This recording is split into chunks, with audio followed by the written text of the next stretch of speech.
aluno segundanista, estamos aqui para mais um encontro em Geografia. Hoje vamos falar sobre o processo de formação do território brasileiro num segundo momento. Existem 3 momentos que nós precisamos definir: um período colonial, depois um período que vai do período colonial até mais ou menos a última Constituição, no século XX, já de 1980, e o período atual com algumas considerações a serem refletidas. Mas hoje vamos ver este período intermediário. Nesse período nós vamos entender como ocorreu dentro desse cenário, aliando questões ligadas à sociedade, governo e conflitos mundiais na configuração do espaço geográfico brasileiro deste período. Então, revisando, nós temos que ter a necessidade de ter a afirmação de uma das categorias da análise da geografia, que é a palavra território. Nele, nós devemos definir que vamos ter a defesa a partir de linhas imaginárias denominadas fronteiras do nosso espaço aéreo, da defesa, da exploração comercial e do subsolo, sem esquecer da faixa marítima de 200 milhas. Para isso, então, que é uma revisãozinha, eu tenho certeza que vocês não esqueceram desse período longo de escola, que agora já segundanistas têm, essa bagagem grande, vamos então efetivamente fazer um quiz. Nele diz o seguinte: portadora de memória, a paisagem ajuda a construir os sentimentos de pertencimento. Ela cria uma atmosfera que convém aos momentos fortes da vida, as festas, as comemorações. Nesse sentido, a paisagem, além de existir como uma forma concreta, apresenta uma dimensão. Essa dimensão é, letra A, política, porque se apropria efetivamente do espaço; B, econômica, de uso dos recursos do espaço; ou C, simbólica, na relação subjetiva do indivíduo com o espaço. Veja que nós dimensionamos a palavra território, mas eu puxo aqui mais um pouquinho na memória de vocês para avaliar a palavra paisagem. Voltamos já já.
Vamos efetivamente ver se vocês conseguiram resgatar o aspecto conceitual da paisagem, que é, obviamente, a letra C. É uma questão simbólica, muito ligada à questão subjetiva, porque ela fala um resgate da memória, do seu eu interior, das suas fontes de vida, logicamente do indivíduo com relação ao espaço.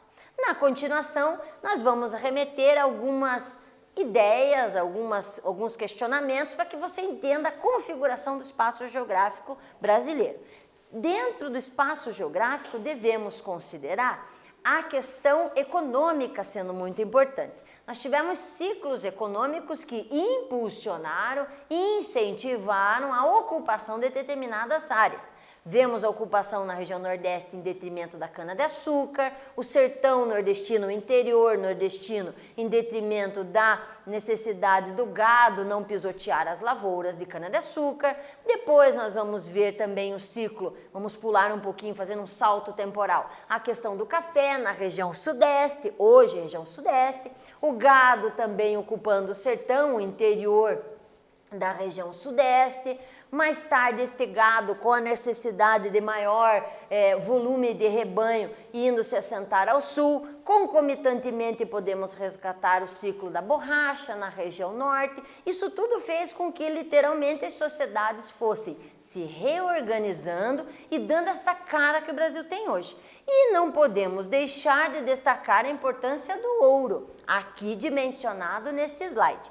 Nesta imagem aqui a gente vê pela retratação das cores, é um mapa ainda que remete a 1789, a ocupação de algumas áreas para a procura desse ouro. Ouro que, obviamente, vai traduzir uma riqueza importantíssima, não de hoje, nem de ontem, mas de muito tempo, para toda a humanidade. Então, a busca pelo ouro e a possível existência dele impulsionou pessoas para o sertão, para o interior brasileiro. E esta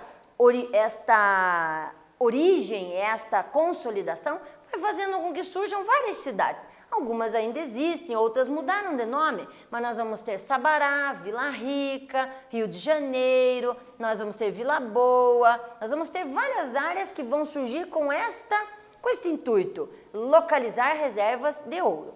Esta reserva, obviamente, teve uma sucessão de descobrimentos na região de Minas Gerais, São Paulo e Rio de Janeiro, o que levou muitas vezes a você já ter pensado o quê? Nossa, Minas Gerais?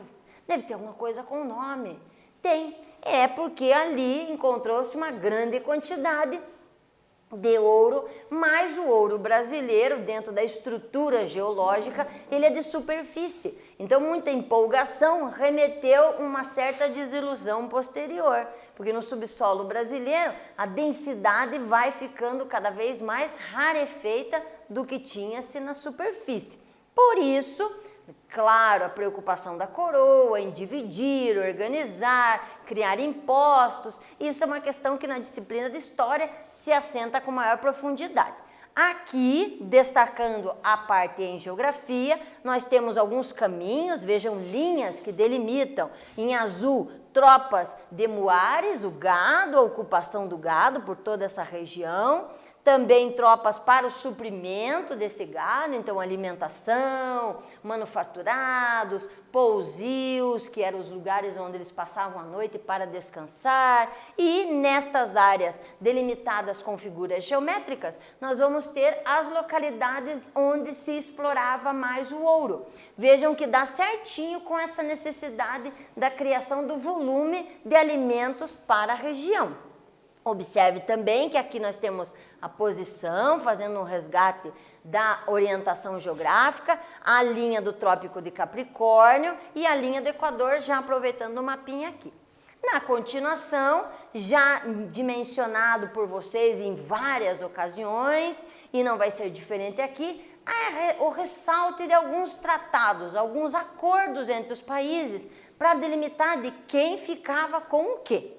Então, nós vamos ter o Tratado de Tordesilhas, amplamente estudado, onde vai denominar o domínio de Portugal e Espanha. Mais tarde, nós vamos ter o Tratado de Lisboa, que vai fazer uma situação, principalmente da região sul, ocupada pelos espanhóis, ainda com muitas missões, muitas áreas jesuíticas a serem exploradas e que causavam certo desconforto, principalmente com relação à Inglaterra, que exportava um poder muito forte sobre Portugal e que fez, obviamente, com que os espanhóis tivessem que se reorganizar naquele espaço. E esse Tratado de Lisboa fez com que essa colônia fosse devolvida a Portugal, porque tinha sido ocupada pelos espanhóis. Outros tratados que vão se assentar gradativamente, vão fazendo com que haja uma nova configuração. Por quê? Por mais que a região fosse densamente ocupada pelas suas florestas, as riquezas se avolumavam. E então essa necessidade de expansão se solidificava. Claro que isso demorava, não é como hoje, você vai mandar uma foto online mostrando a invasão, não. Isso aqui demorava meses para ser descoberto. Mas, uma vez descoberto, levantava-se a questão e havia necessidade de discussão. Então, o Tratado de Utrecht, ele vai também entre Portugal e Espanha fazer sobre esta devolução da região sul, principalmente na colônia de Sacramento, porque a Espanha tinha literalmente ocupado. Outros tratados nessa sequência, aparece o Tratado de Madrid. Reparem que a palavra tratado, ela vai sugerir o acordo e na sequência sempre a cidade aonde aconteceu o encontro. Então, o Tratado de Madrid, acordo que aconteceu em Madrid. Nessa, começou a haver uma outra solidificação das linhas de fronteiras entre a América Portuguesa e Espanhola, aumentando um pouquinho o espaço territorial brasileiro e dando a Portugal a bacia amazônica. Então, começa a haver um estado chamado Grão-Pará. Não havia ainda o estado Amazonas. O estado Amazonas é na sequência, ele primeiro, e não é do jeitinho que ele é hoje, ele tem um desenho um pouquinho diferente. E uma palavra também começa a ser usada na época, a chamada de uso capião. O uso capião é desse período, 1750, onde identificam áreas ocupadas e produtivas durante um tempo a serem denominadas como pertencentes àquela pessoa. Outros tratados que a gente também vai citar, mas não com grande profundidade, Tratado de Santo Ildefonso, onde vai haver a devolução da ilha de Santa Catarina, no caso hoje ilha de Florianópolis, depois aí Tratado de Badajoz, onde você vai ter a região das Missões, consolidada sendo entre Portugal e Espanha, na região dos 7 povos e as Missões, e vai fechar em 1903 com um bem peculiar, esse gosto de falar bastante, onde literalmente em Petrópolis vai haver um acordo onde o Brasil vai negociar a assimilação de uma área, chamada hoje de Acre. Então, o Acre, junto com estava separado, então, eram terras bolivianas, mas tinha uma grande quantidade de brasileiros ocupando aquela área, então chegou-se a um acordo e o Brasil literalmente incorporou, através desse tratado, logicamente, com a troca de algum rendimento, para que a área do Acre fosse incorporada ao nosso território. Para fechar esse pequeno elemento, vamos então fazer um quiz. A região do Acre, no entanto, só foi incorporada ao Brasil em 1903, com a assinatura do Tratado de Madrid, Tratado do Acre, Tratado de Petrópolis ou Tratado de Badajoz. Quero que vocês reflitam um pouquinho, mas rápido e rasteiro, eu tenho certeza que vocês vão acertar. Volto já já.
Então, alunos, vamos ver, eu tenho certeza que vocês acertaram. Lógico que o Tratado de Petrópolis foi aquele que incorpora a região do Acre ao território brasileiro. Como disse a vocês, uma região que estava densamente povoada por brasileiros, foi assimilada e foi executada de maneira satisfatória para os dois países.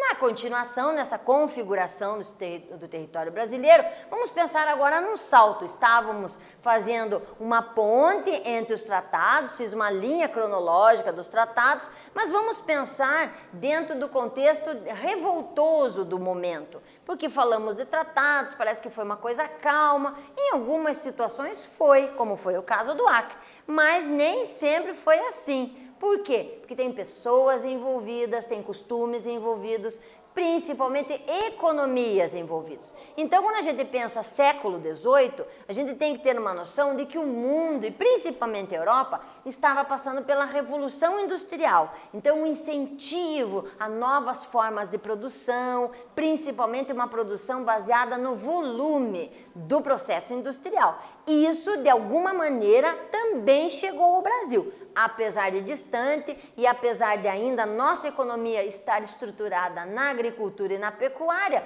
e na extração, o aspecto do desenvolvimento industrial chegou pela necessidade do mais. Isso fez, logicamente, que tivesse o estopim de muitas conjurações ou revoltas em várias localidades brasileiras. As mais famosas, vamos destacar Minas Gerais, 1789 a 1793, encaixando com a Revolução Francesa. Depois, Rio de Janeiro, 1794, Bahia, 1798 e Pernambuco.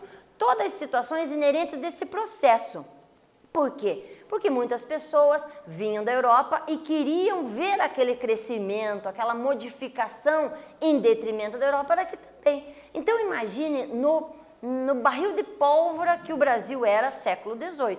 Barril de pólvora pelo sentido de uma necessidade da agilidade econômica, necessidade de espaço, dimensionamento do lugar a qual você pertence, o dizer seu.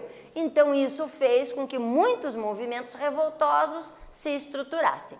Dentro disso, vamos destacar, por exemplo, a consolidação da independência, que foi um movimento marco na nossa história, mas com o objetivo de consolidar a unidade territorial. Então, esta unidade, ela é marcada por este ímpeto de literalmente pedir a separação de Portugal. Mas é uma separação que também não foi muito, digamos assim, branda. Ela envolveu vários acordos, várias conversas paralelas e uma certa interligação ainda com o governo português, visto que, por mais que a independência tenha sido formada, o imperador ainda era filho do rei de Portugal. Então isso, logicamente, estabelece um elo. E esse elo, para alguns, foi confortante e para outros incomodava. Isto também implica na divisão do espaço territorial brasileiro, porque algumas cidades, algumas regiões remetiam mais importância, outros não. E isso faz com que haja movimentação e revolta. Desta maneira, um mapa do Brasil imperial, já de 1822, veja que aqui assimilando aí no Acre não aparece, veja que o estado de Tocantins também não aparece, o estado do Mato Grosso ainda sem divisão, e ainda aparece alguns pedacinhos aqui destacados com a cor marrom, em que você identificam áreas a serem ainda delimitadas. No caso da região sul, a região do contestado aqui, ó, em marrom, Paraná, Santa Catarina. Lembrem que em alguns mapas você encontra, por exemplo, anteriores a 1817, uma conformação que nem o estado do Paraná existia. Ele vai ser uma divisão entre São Paulo e Rio Grande do Sul. Paraná e Santa Catarina não existiam, eram áreas que ficavam pertencentes à região de São Paulo, no caso Paraná, e Santa Catarina mais Rio Grande do Sul. E essa região do contestado ainda pertencia uma parte aos espanhóis. Então toda essa confusão, ela demorou anos, séculos a ser estruturada, organizada e solidificada. Por isso nós temos que observar que várias questões foram sendo modificadas, mas talvez a mais interessante que eu particularmente gosto de retratar é a do Acre. Olha a divisão, essa parte do Brasil que foi delimitada. Veja que na divisão do Acre com o Amazonas nós temos uma singularidade. A linha que divide o Acre do Amazonas, ela é reta porque ela não consegue se encaixar nas divisas que o Brasil escolheu. As divisas internas que o Brasil optou por dividir os estados são divisas naturais. Só que quando eu olho divisas naturais, o que eu pego? Eu pego ou rio, ou montanha, ou um cânion, ou um vale. Nessa região da floresta amazônica, isso não pode ser utilizado porque os rios eles estão literalmente correndo em direção à sua área mais baixa. E a forma, observe, na imagem dá para ver direitinho, os rios mais famosos, os mais ocupados, eles estão nesse sentido, não tem nenhum que divida o território. Por esta razão, foi feita esta divisão em linhas retas para adequar ao potencial que se almejava com a formação do estado do Acre. Também aqui, observem já em 1889, o mapa já, observem que o Amazonas aparece já como nome de Amazonas, o Acre já dimensionado aqui, mas ainda não pertencente, então já colocado no mapa, mas ainda numa situação intermediária. Veja que aqui já aparece uma ideia que já denotava uma área central brasileira, que é interessantíssimo destacar, já um intuito de se colocar a capital federal na parte central do aspecto geográfico e astronômico, os estados nordestinos já estruturados, por ser em sua quantidade os mais antigos. E para finalizar, um último exercício. Quero que você destaque 3 itens que remetem à formação do Brasil no século XVIII. Vamos lá, voltamos já já.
Então, alunos, tenho certeza que vocês pensaram em vários elementos. Vamos só levantar alguns. Nós temos, então, os vários tratados, vocês podem identificar os mais interessantes dentro do contexto, logicamente sem esquecer o Tratado de Tordesilhas. Identifiquei o de Madrid aqui, por na sequência também ter o seu objetivo exposto.